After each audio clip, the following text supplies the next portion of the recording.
Hello everyone, good afternoon. কেমন আছো সবাই? আজ হচ্ছে রবিবার আর সারাদিন অনেক কাজ ছিল, তোমাদের সঙ্গে সেগুলো শেয়ার করিনি। আসলে ভাবলাম অনুষ্ঠানের পরের দিন তো যে সমস্ত কাজ করে ধোয়া ধুই বা মাঝামাঝি অনেক কিছু কাজকর্ম থাকে, কিছু তো মা সামলে দিয়ে গেছেই, কিন্তু আরও কিছু তো বাকি ছিল, সেইগুলো আজকে সামলেছি। কিন্তু তোমাদের সঙ্গে সেই ভিডিওগুলো আর শেয়ার করলাম না। অন্য একদিন গোছাগুছির কাজ আবার নতুন করে শেয়ার করব। এই দুদিন তোমরা একটুখানি গোপুসোনাকে দেখেই থাকো। আজকে গোপাল পুজো করেই তোমাদের সঙ্গে ভিডিওটা শুরু করলাম।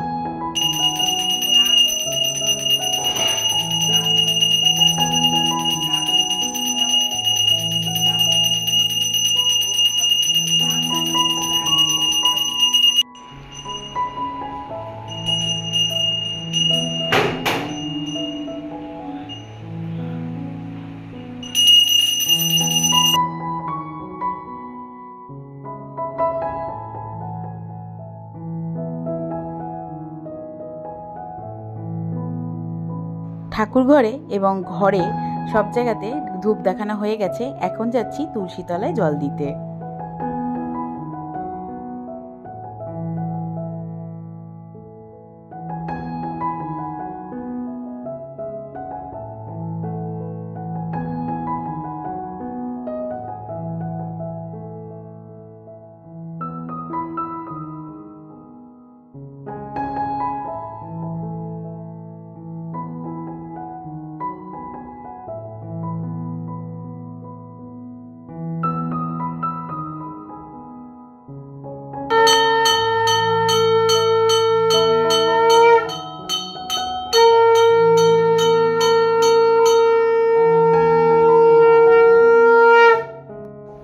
এতদিন ছিল একদম ফাঁকা ফাঁকা, শুধু মা লক্ষ্মী ছিলেন, আর এখন দেখো আমার আসন কিন্তু একদম সম্পূর্ণ হয়েছে।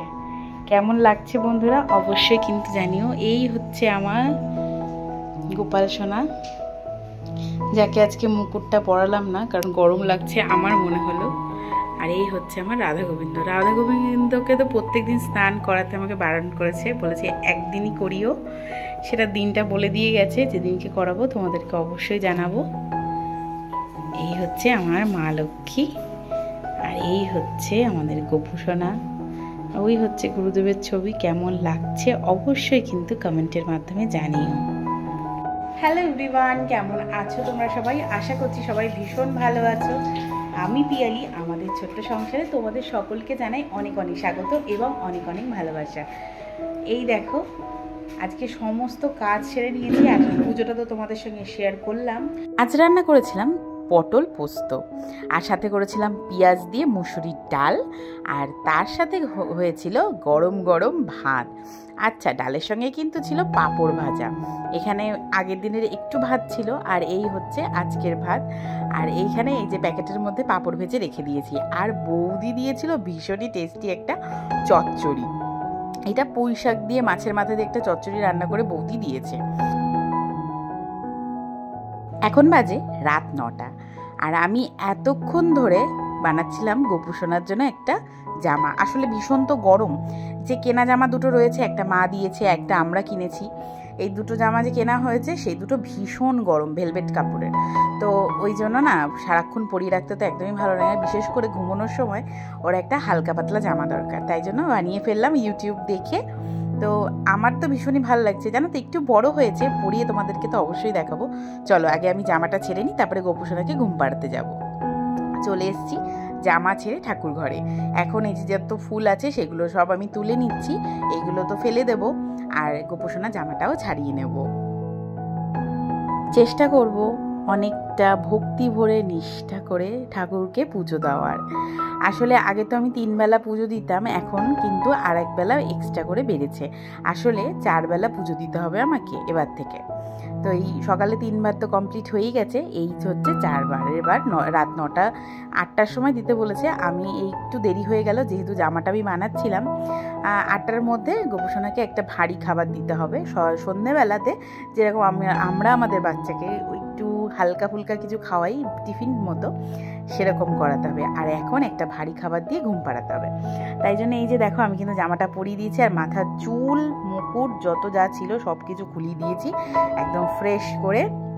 এখন ওকে দিয়ে দিয়েছি রসগোল্লা, আর এখানে একটু ধূপ ধরাবো। এখন আর সন্ধ্যেবেলার মতন শাক ঘন্টা বাজাবো, কিন্তু ওই শাক বাজাবো না, তারপরে তোমার ওই বড় ঘন্টাটা বাজাবো না। আর এখন চলে এসেছি রুটি করতে, এখন বাজে 9:45। আসলে কি বলো তো, আজকে না একদম মাথায় নিয়েই বসেছিলাম যে গোপোষণার জন্য জামা আমাকে বানাতেই হবে, না বানালে হবে না। আসলে কেনা জামাটা আমার ঠিক পছন্দ হয় না। অনেক দিন আগেও তোমাদেরকে বলেছি যে ঠাকুরকে আমার কেনা জামা পরাতে বিশেষ একটা পছন্দ হয় না। আমি বানাবো, আমার খুব এটা শখের একটা জিনিস যে আমি ঠাকুরের জামাগুলো বানিয়ে বানিয়ে পরাবো। তো দেখা যাক কতগুলো বানাতে পারি, আর যদি লাস্ট অবধি দেখি যে খুব একটা বানাতে পারছি না, তখন অন্য ব্যবস্থা করবো। এইদিকে রুটির জন্য বসিয়ে দিচ্ছি হচ্ছে আলু চচ্চড়ি, আর এদিকে এখন আটাটাকে আমি মেখে নিচ্ছি। ভীষণ তাড়াহুড়ো করেই কিন্তু আটাটাকে মেখে নিয়েছি, আর এখন বেলে নিচ্ছি আটাটা। আর আজকে কিন্তু রান্না হবে আলুর তরকারি আর রুটি। এখন রুটিটাকে ভেজে নিচ্ছি। আর জানো তো, রুটিটা যদি আটাটা অনেকক্ষণ আগে বেলা থাকে, বেলা না, মাখা থাকে, তাহলে ভীষণ ভালোভাবে রুটিটা ফোলে। কিন্তু এই আজকে যেরকমভাবে একদম ঝট করে আটা মেখেই আমি রুটি করতে বসে গেছি, তো যার জন্য রুটিগুলো ভালো একটা ফোলেনি। তো যাই হোক, তবু কি করা যাবে, খাওয়া এখন দেরি হয়ে গেছে। প্রত্যেক দিন তো আর একই সময় প্রতিটা কাজ করা সম্ভব নয়, মিলিয়ে মিশে করতে হয়। আসলে এই কাজটা এই সময়ের মধ্যেই করতে হবে। নিজের ঘরের কাজ নিজের মতন করে করলে মনটাও ভালো, মনে হবে না যে আমি কোথাও বন্দি আছি, রুলস মেনটেন করে করে চলছি, সেটা না। নিজের ঘরেরটা নিজের মতন করে কাজ করলে সেই কাজটা কিন্তু ভীষণ সুন্দরভাবে করা যায়। এই যে দেখো, এখন আজকে আমি গোপোষণার জামাটা বানালাম, মনটা ভীষণ ভালো। আর আজকে যে দেরি হয়ে গেছে তাতে কিন্তু কারও কোনো আপত্তি নেই, কারণ আমি আজকে গোপোষণার জন্য জামা বানাচ্ছিলাম, তাই দেরি হয়েছে। যাই হোক, তোমাদের সঙ্গে কথা বলতে বলতে কিন্তু ভিডিওটা অনেকটা শেষের দিকে চলে এসেছি। জানি খুব একটা কাজকর্ম দেখাইনি, তো খুবই সিম্পলভাবে আজকে ভিডিওটা তোমাদের সঙ্গে শেয়ার করলাম। কেমন লাগলো অবশ্যই কমেন্টের মাধ্যমে জানিও। ভালো লাগলে একটা লাইক করে যেও, আর সাবস্ক্রাইব করে আমার এই ছোট্ট পরিবারটার পাশে থেকো। আজ আসি, দেখা হচ্ছে অন্য একটা ব্লগে। বলো টাটা।